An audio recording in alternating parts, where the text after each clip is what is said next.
Welcome to 1189, an online Bible commentary.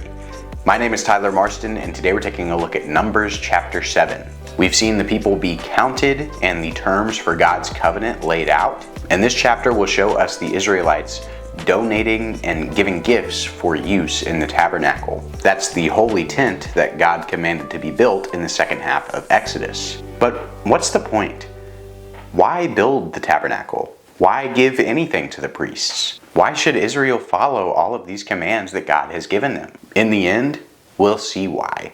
So that God's presence can dwell among His people. God will continue to lead and to guide this people, and He will continue to do it for us too. But that is when we follow Jesus, and we give everything we have for His purposes.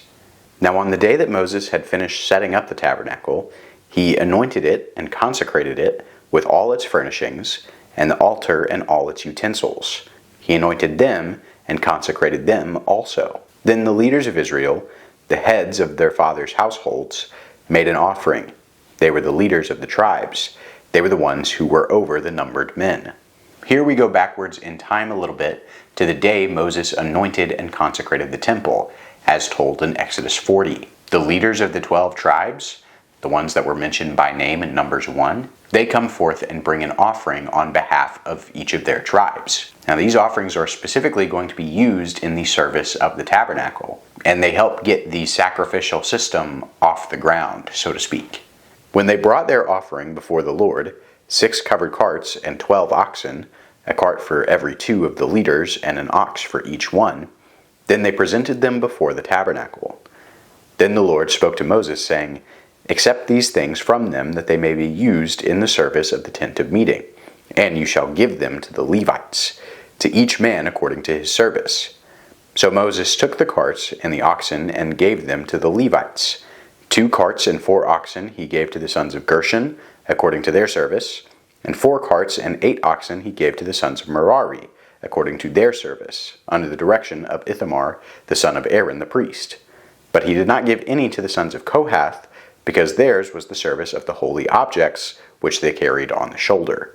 So all of the tribe leaders get together in order to donate 6 carts that will be used in transporting the tabernacle. And each tribe also donates an ox apiece, so that there's 2 oxen to pull each cart. And God then tells Moses to split up this donation of carts and oxen among the Levites according to their services. They don't split them up evenly, because each group of Levites has a different job. 2 carts go to the Gershonites, who are responsible for transporting the curtains and the veils and all the textiles of the tabernacle. And then 4 carts go to the Merarites, who are responsible for bringing the tabernacle equipment, all of its bars and poles and sockets and tent pegs, etc. Obviously, textiles can be folded and compacted a little bit more easily than the bars and the sockets can, and so the Gershonites get less carts than the Merarites. Meanwhile, that means that the Kohathites don't get any carts. And that's by design, because they're supposed to carry the tabernacle furniture.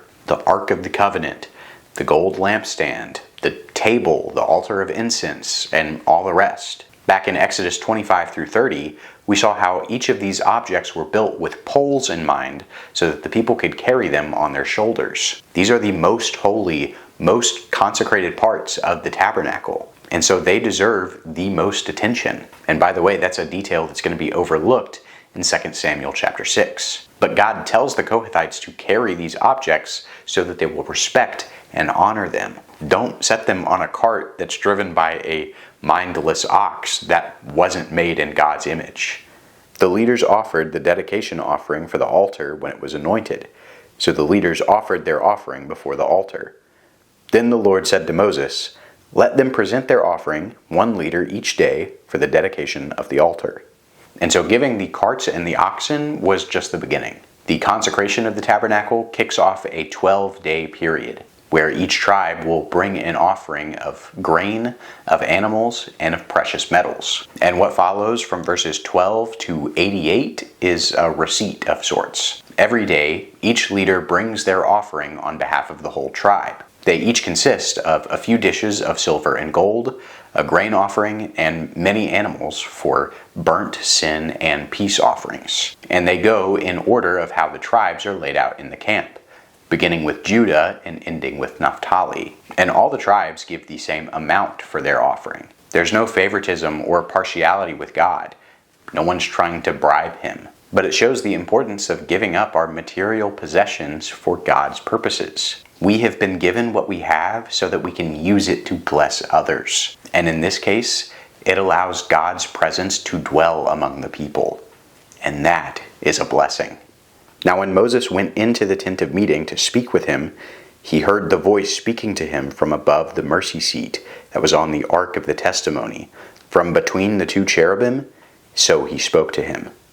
After the dedication of the tabernacle and these 12 days of offerings, Moses enters the tabernacle and converses with God. It mirrors his conversations with God on Mount Sinai in Exodus 19:24 and 33 through 34. And all of God's glorious presence that instructed him there is now dwelling in this tent that the people have built for him. Back in Exodus 40, Moses was not allowed to enter into the tabernacle. But now that all the tribes are on board and their allegiance has been made concrete through these offerings, God allows Moses to enter. And just like on Sinai, God will continue to give the people instructions. He will continue giving guidance for following him and doing his will. And he speaks from the Ark of the Covenant, from the mercy seat. That was the lid to the ark that was described in Exodus 25 and 37. Now the reason it's translated as mercy seat is because it was apropos to God's throne.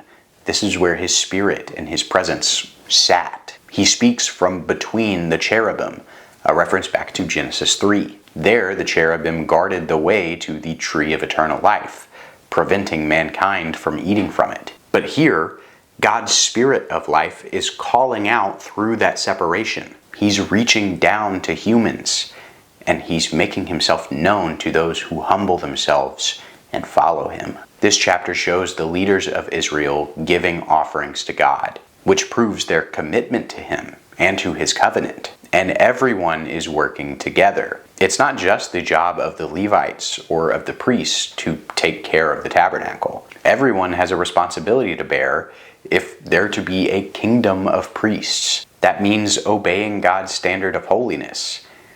And it means making sure that those who serve God vocationally have everything they need to succeed. And both of those still apply to Christ followers today. Because the Israelites are following the covenant, God's Spirit has filled the tabernacle in order to guide and lead them into reconciliation with him.